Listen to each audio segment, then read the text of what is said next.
નમસ્કાર વિદ્યાર્થી મિત્રો, એક્સલન્સ ઘટીમાં તમારું સ્વાગત છે। આ વિડીયોમાં આપણે માહિતી મેળવીએ કે ધોરણ 10 અને ધોરણ 12 બોર્ડની ટૂંક સમયમાં પરીક્ષાઓ શરૂ થઈ જવાની છે।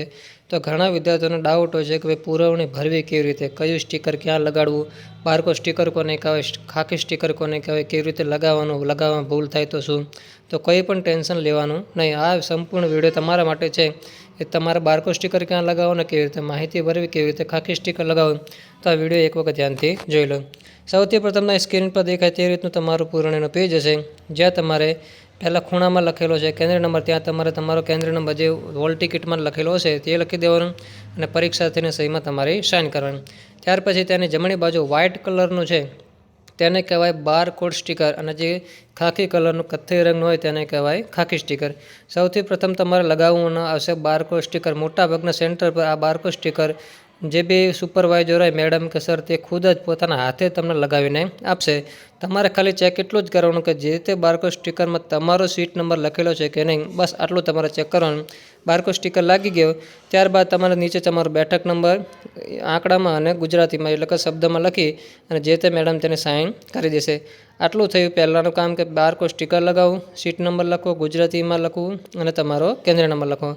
ત્યાર પછી નીચે આવવાનું અને તમારે વિષય અને વિષય કોડ જે તે એક્ઝામનું તમારે અહીંયા ઇંગ્લિશનું છે તેનું ઇંગ્લિશ લખ્યું અને હોલ ટિકિટમાં તમારે તેનો કોડ નંબર પણ સાઈડમાં લખેલો હશે, જે તે કોડ નંબર હોય તે લખી જે તે તમે તારીખે જાઓ તો ભાઈ 27 તો 27 તારીખે અને એની તારીખ લખી અને ભાષા પણ તમારે લખી દેવાની।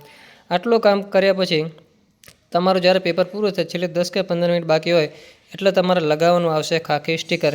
આ દેખાય છે, જો પહેલાંની ઉપરની ફાઇલમાં ખાકી સ્ટીકર લગાડેલું નથી, ખાલી બારકોડ સ્ટીકર લગાડેલું છે અને નીચે જો ખાકી સ્ટીકર એવી રીતે લગાડવાનું કે જેમાં તમારી સંપૂર્ણ માહિતી, કેન્દ્ર નંબર, પરીક્ષાની સહી, તમારો સીટ નંબર, આ જે એરો મારે આ વસ્તુ દબાઈ જવી જોઈએ, કશું તમારો બહાર દેખાવું જોઈએ એની, ખાલી જે ડોટ લાઇનવાળી બારકોડનું સ્કેનર છે એ જ બહાર રહેવું છે, બાકી બધું ખાકી સ્ટીકર અંદર આવી જાય તે રીતે તમારે લગાવવાનું રહેશે, બાકી કશું કરવાનું નથી।